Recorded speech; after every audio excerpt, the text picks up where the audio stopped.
Welcome to The Explainer. Today we are diving into Trust Betrayed, a book by former Navy SEAL Scott Taylor. His whole argument is that a huge, dangerous gap has opened up between the political games in Washington and the life-or-death realities faced on the battlefield. So let's get into his case. Right off the bat, the author throws us headfirst into the brutal, visceral world he comes from.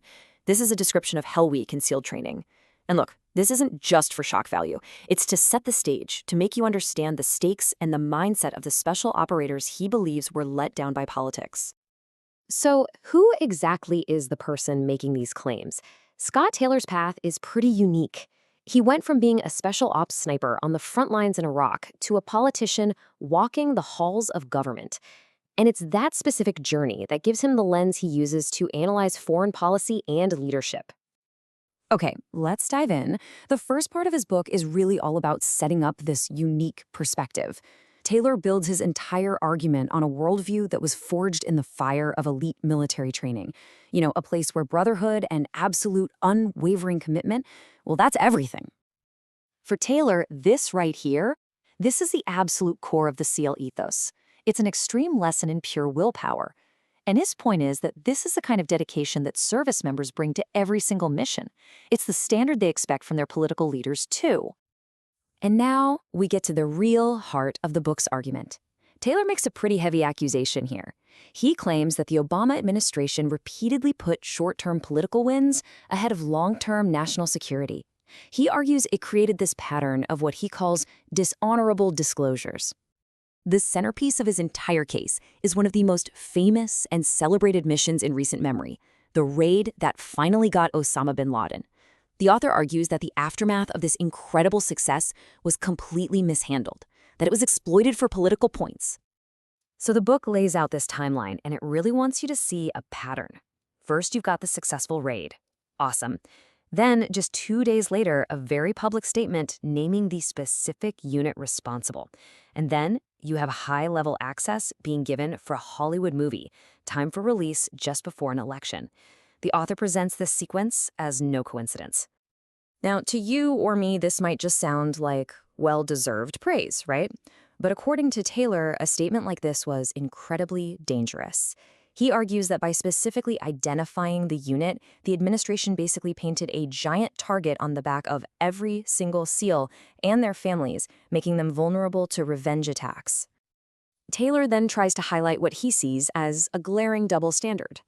On one hand, you have a former SEAL who wrote a book about the raid, and he's facing threats of legal action from the Pentagon. But on the other hand, the book claims, when high-level officials allegedly shared sensitive details with movie makers, there was silence, no public accountability. And this is where the book really connects the dots, linking this alleged pattern of prioritizing politics over security to something with absolutely devastating consequences, the power vacuum that opened up in Iraq and allowed ISIS to rise. The author holds up this now famous quote as Exhibit A in his case that the administration just fundamentally misunderstood and underestimated the threat. He argues that while ISIS was being shrugged off as a JB team, they were, in reality, already putting a deadly serious game plan into motion. And here's the thing. The book claims this game plan was no secret. Taylor says the U.S. military had found an al-Qaeda manual years before that laid out this exact three-phase strategy. His argument is that ISIS was just following the playbook, step by step. This comparison really drives the author's point home. He paints this picture of Iraq in 2009 as a place where immense sacrifice had finally bought some stability and hope. But then he argues that the withdrawal of U.S. troops, which he says was driven by a campaign promise, basically threw all those gains away and led directly to the total collapse just 5 years later. So the key takeaway here, according to Taylor, is that this wasn't a failure of intelligence. It was a failure to act on that intelligence. He points to public testimony from top intelligence officials who were warning Congress months before the city of Mosul fell that ISIS was getting ready to seize territory. All right, so after all of that pretty intense criticism, the final part of the book completely shifts gears. It moves from diagnosing the problem to trying to prescribe a solution, laying out the author's own vision for what American foreign policy should look like. Taylor lays out what he calls a realist foreign policy, and it's all centered on American strength.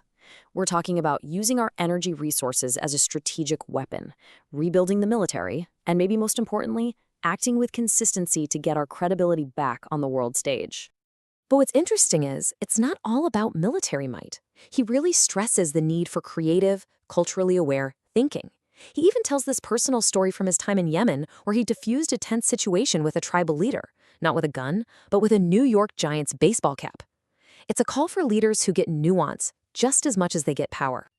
And that really brings us to the central question that beats at the heart of this entire book. Taylor's own answer is pretty clear. He believes America has to lead, because a power vacuum, in his view, is always filled by something worse. But ultimately, the book leaves you, the reader, to grapple with that fundamental question. What is America's role, and what are the real consequences if we get it wrong?